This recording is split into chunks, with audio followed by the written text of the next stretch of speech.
Bienvenidos seguidores de Luna Misteriosa.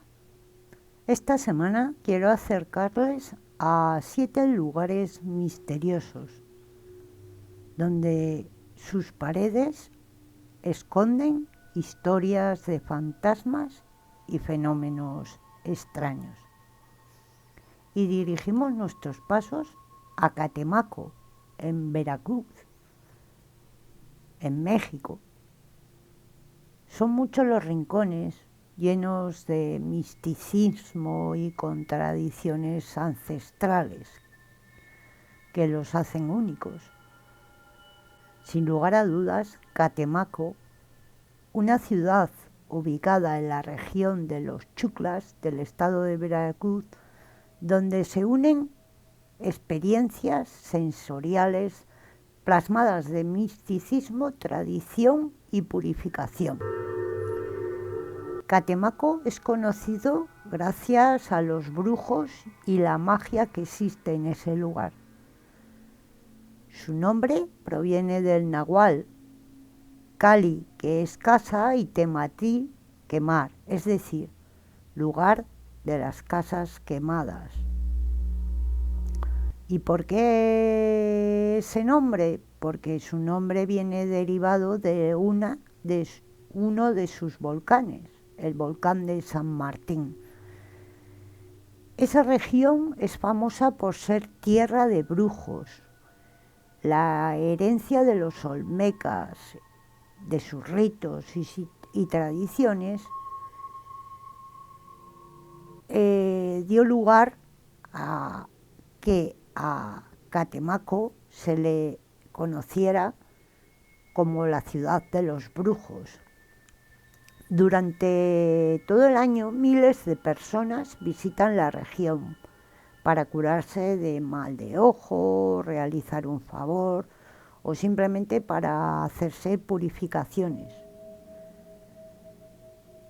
La celebración más importante en Catemaco es el primer viernes del mes de marzo, que es el Día del Brujo, con un ritual que comprende en atravesar las lagunas con antorchas encendidas hacia el cerro El Mono Blanco.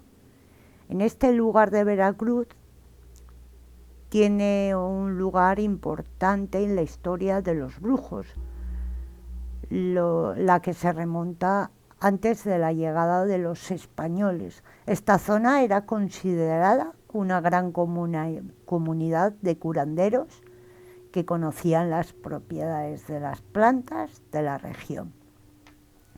Con la llegada de los españoles con esclavos africanos, se vivió un choque cultural, como con la medicina que usaban esos esclavos africanos, que era la santería, y que generó el sincretismo mágico que hoy aparece en Catemaco. Brujos, chamanes, hechiceros y curanderos no son lo mismo, aunque a menudo son confundidos.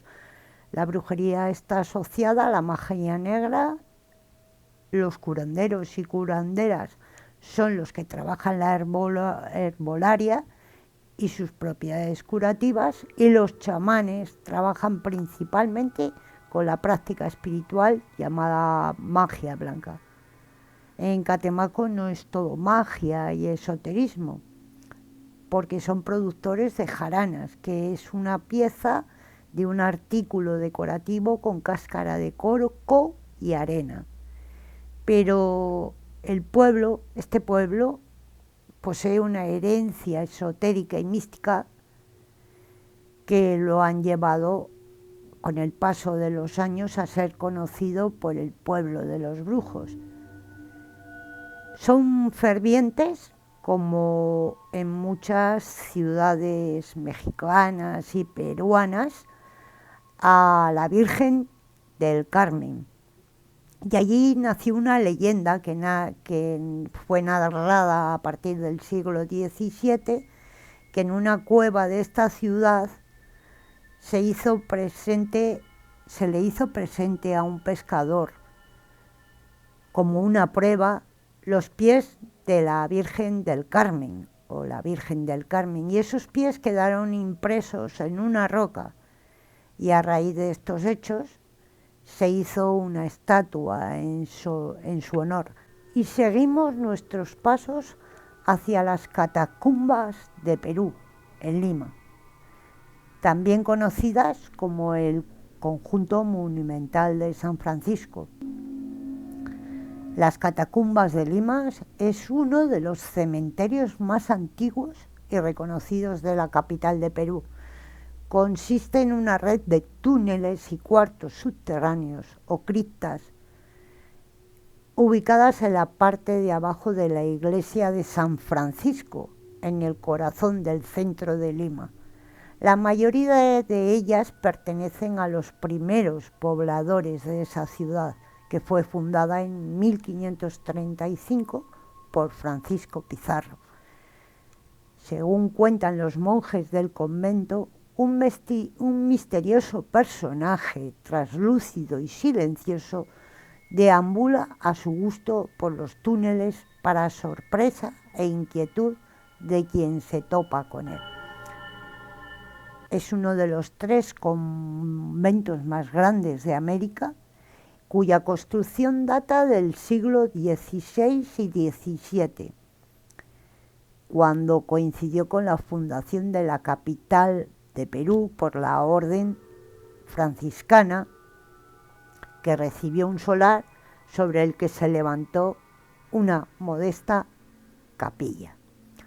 Los cimientos de la iglesia fallaron durante las siguientes décadas y el edificio se derrumbó, perdiéndose entre los escombros incalculables riquezas.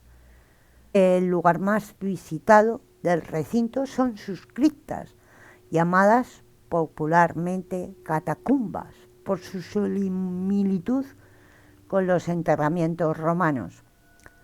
A lo largo de 1 kilómetro de penumbra y acompañado por un olor rancio y penetrante, el visitante se adentra bajo techos unidos por arcos de medio punto y rodeado por miles de huesos, custodiados en largas cajoneras dispuestas unas a otro lado del sendero.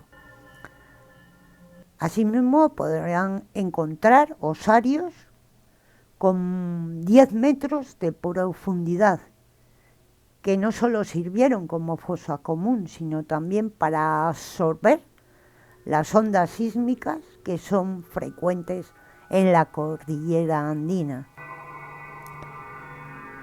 Las piezas óseas están separadas por tipología: tibias, peronés, costillas, fémures, cráneos. Están pulcramente ordenados y se hallan al alcance de quien se adentre y tenga la valentía de adentrarse a las entrañas de ese convento. Y para aumentar el miedo, en algunas fosas las calaveras y huesos se han colocado formando espeluznantes figuras geométricas. Las catacumbas de Lima dejaron de ser utilizadas con fines funerarios a principios del siglo XIX. Hasta entonces se dio sepultura bajo la iglesia a miembros de diferentes cofradías y hermandades religiosas de la ciudad, de modo que llegaron a albergar decenas de miles de cadáveres.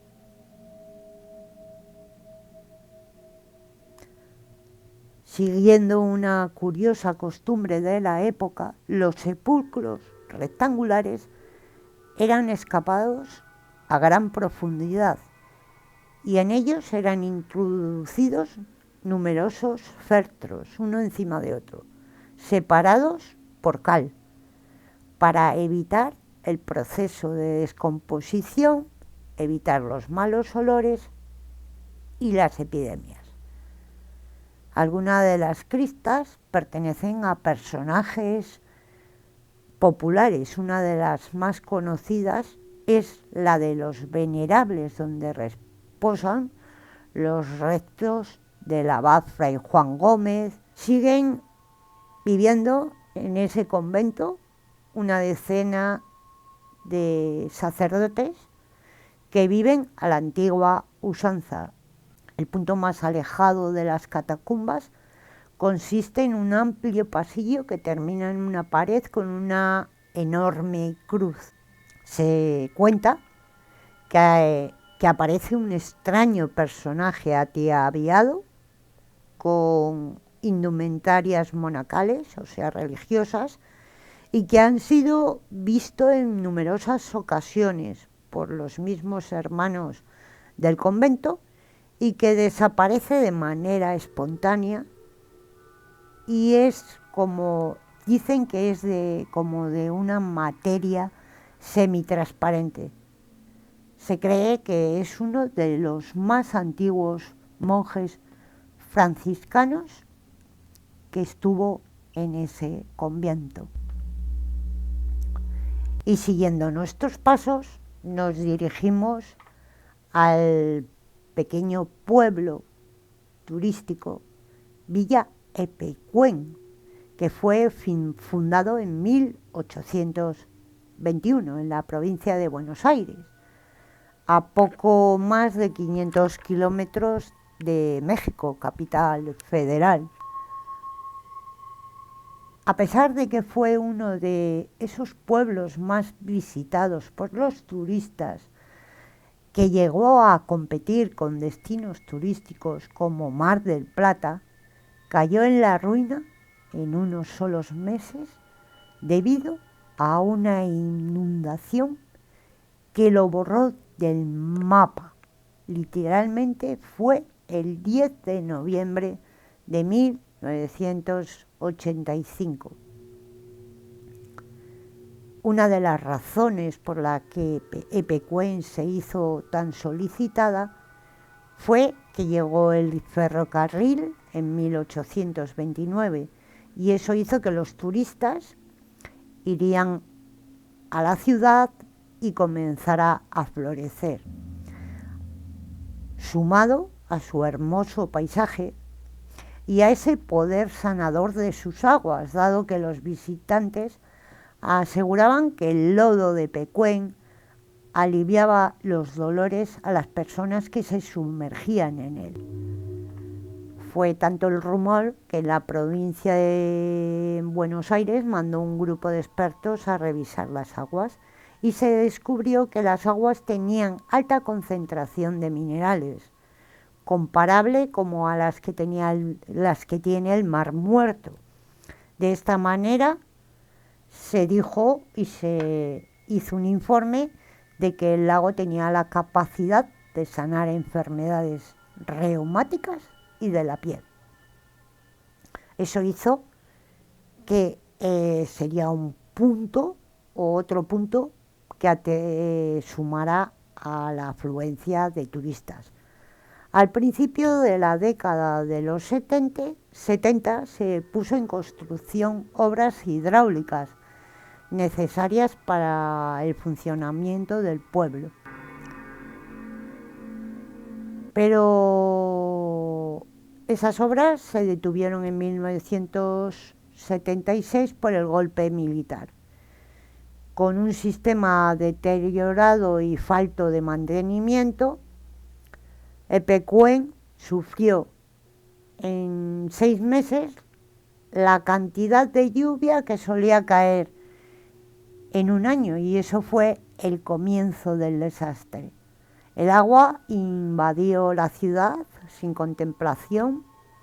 Un terraplén que se había construido para detener la marea y proteger al pueblo cedió ante la fuerza del agua.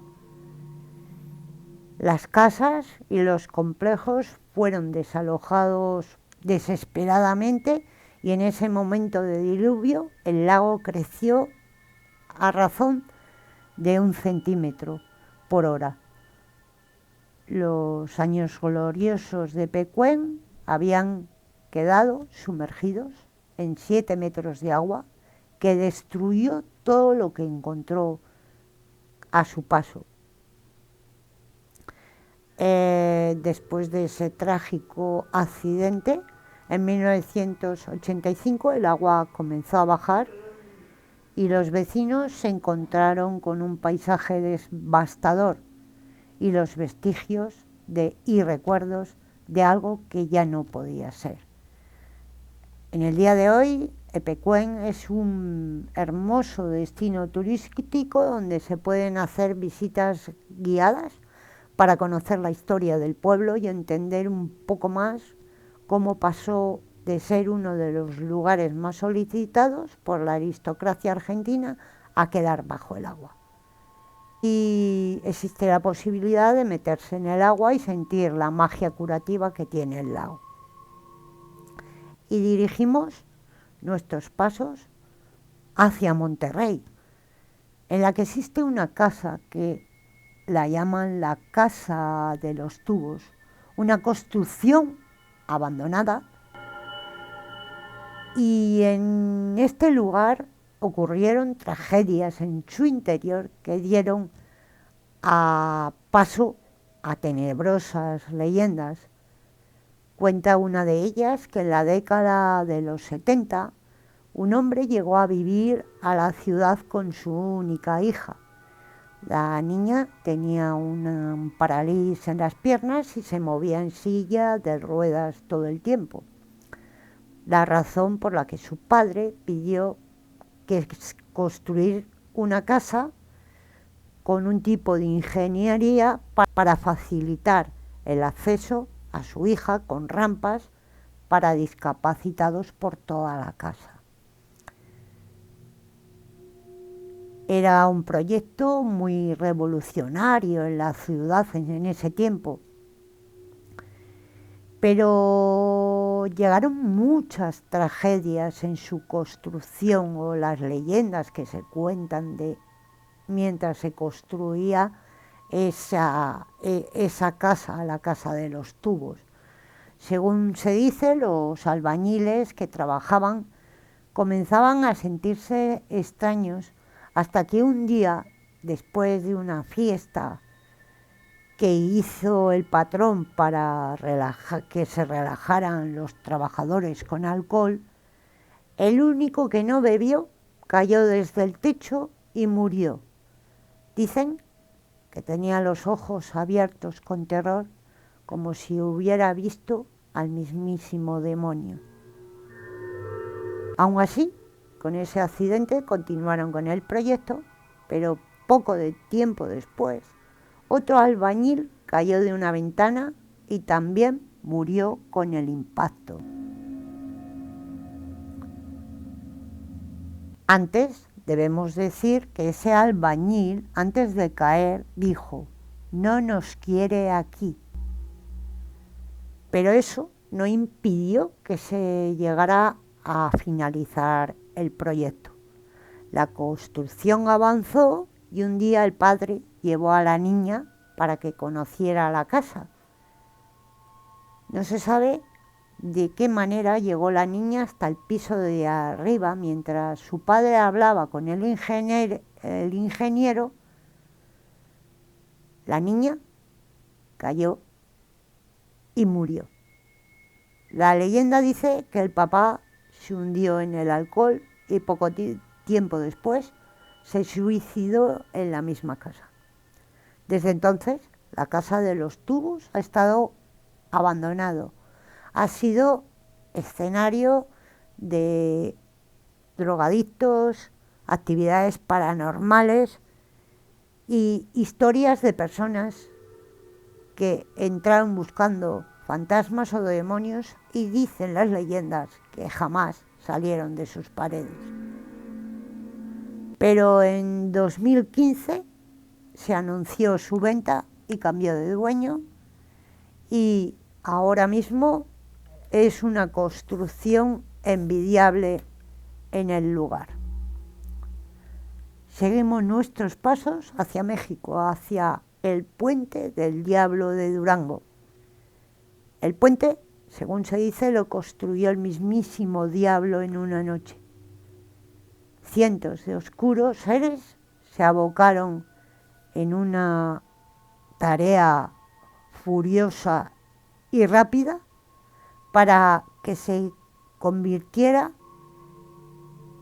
en el nuevo puente que unía Nueva Vizcaya, Chihuahua, Sinaloa y Durango. Desde entonces es conocido como el puente de Navacoyán, que construyó el diablo.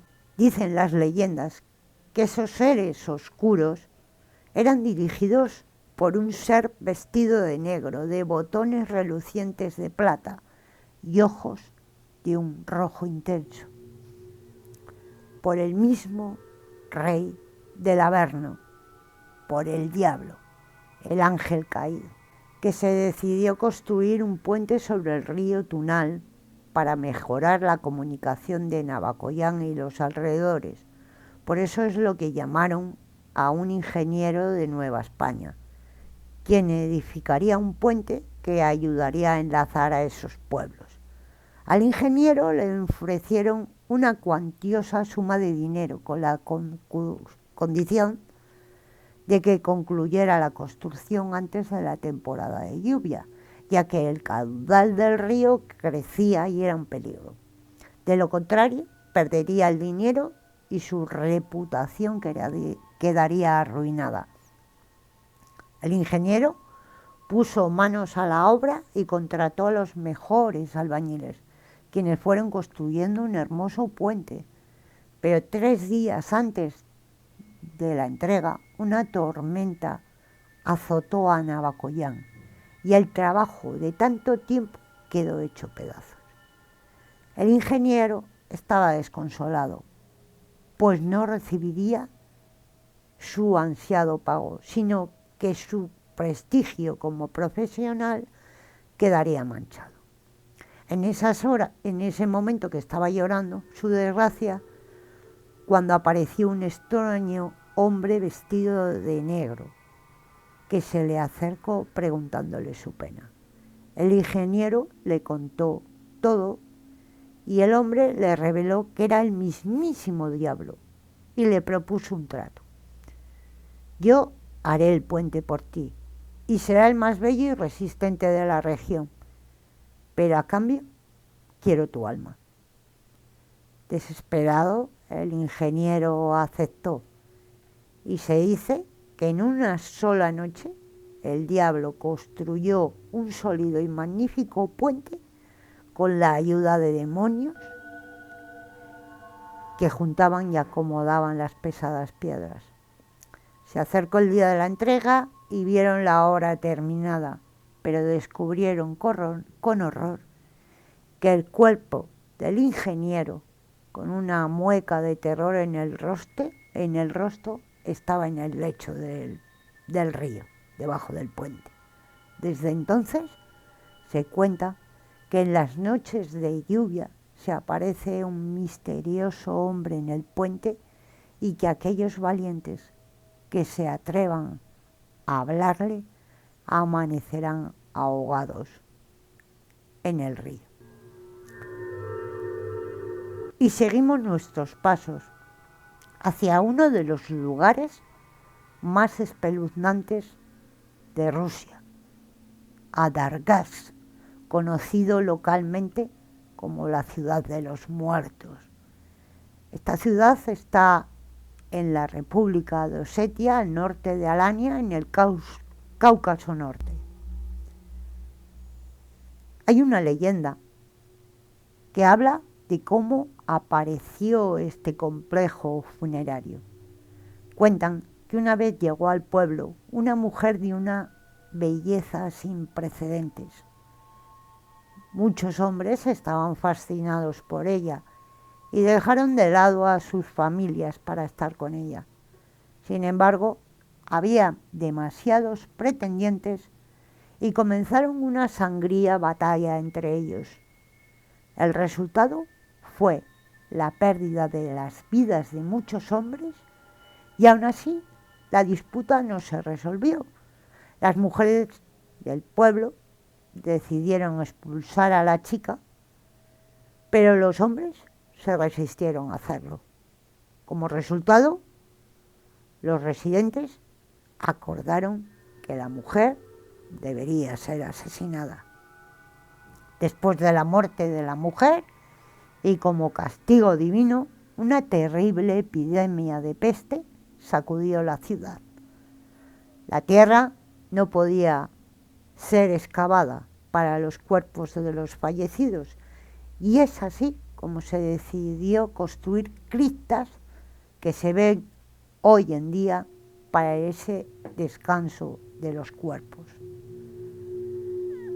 Esta es la leyenda, pero se dice que la epidemia de la peste fue el motivo de la construcción del complejo. Se dice que los habitantes de la ciudad tenían miedo de contagiarse, por lo que llevaban los cuerpos a las criptas y los encerraban con las personas o animales que convivían con ellos para que murieran sin contagiar a nadie. Hay 95 estructuras en el complejo. Según los científicos, en él descansan alrededor de 10.000 personas. Al principio fueron enterrados sin ataúdes, pero en entierros posteriores se pueden encontrar cuerpos en pequeñas embarcaciones de madera. Tales rituales eran comunes entre los esvanos, así como otros pueblos como los eslavos. Los científicos también han señalado que existían diferentes artículos domésticos que se enterraban con los cuerpos: platos, ropa, armas e incluso trineos antiguos de aquella época. Las criptas dejaron de usarse a mediados del siglo XIX, cuando el Cáucaso finalmente cambió el estilo de entierro a ataúdes. Y seguimos nuestros pasos hacia una cascada que está en Colombia y es denominada el Salto de Tequendama, que se encuentra una gran casa que en su día fue protagonista de historias, de leyendas y de terror. Según la tradición muisca, el Salto de Tequendama fue creado por el dios Bochica, quien tras un diluvio que inundó la sabana de Bogotá, golpeó con un bastón una muralla de piedra y desató la fuerza de las aguas. Este lugar es hermoso, aunque está cargado con historias de misterio. Según una historia urbana, el nombre de la cascada proviene del legendario guerrero Tequendama, quien después de matar a su esposa y a sus hijos, se suicidó saltando desde lo alto de la cascada. Sin embargo, hay otra leyenda indígena que cuenta la historia del mismo guerrero, Tequendama, pero que luchaba contra un enemigo y que herido cayó al río. Al ver que su enemigo se acercaba para matarlo, Tequendama se arrastró hacia la cascada y se lanzó al vacío. Sus restos fueron arrastrados por la fuerza de la cascada y nunca más se supo de él. Desde entonces se dice que la cascada está habitada por el espíritu del guerrero, quien todavía habita en las cuevas debajo de la cascada y que de vez en cuando sale para asustar a los turistas. También hay otra leyenda que se dice que en la época colonial un grupo de esclavos huyó de sus amos y se refugió en las cuevas debajo de la cascada. Vivieron allí durante muchos años, pero un día fueron descubiertos y asesinados. Se cuenta que desde entonces Los esclavos viven en las cuevas como fantasmas. La leyenda cuenta que un indígena enamorado tuvo que separarse. Otra de las leyendas cuenta que un indígena enamorado tuvo que separarse de su amada para ir a la guerra. Cuando regresó, descubrió que ella se había casado con otro hombre. En un acto de desesperación, el indígena se suicidó tirándose en la cascada. Se dice también que su espíritu aún habita en el lugar. Otro de los misterios que rodea ese lugar es la presencia de una bruja. Se dice que una mujer mala vivía en una casa a las orillas de la cascada. La casa en la que hoy en día es un hotel. La gente del pueblo la temía y se rumoreaba que practicaba la magia negra. Un día la mujer se cayó desde la cascada y ahí es donde nació la maldición, a partir de su tragedia. Un parapsicólogo que visitó el lugar, Alexander Torres, dijo que una fuerza sobrenatural es la causante de la atracción de aquellos que se acercan mucho a la orilla del precipicio. Un fenómeno energético e incluso un lugar donde asiduamente van las personas para concretar sus intentos de suicidio. Y nada más, seguidores de Luna Misteriosa. Esta semana os he acercado a esos lugares misteriosos que espero que hayan sido de su agrado. Si te gustó el vídeo, dale a la campanita o suscríbete y los emplazo a la semana que viene con nuevas historias. Sean felices.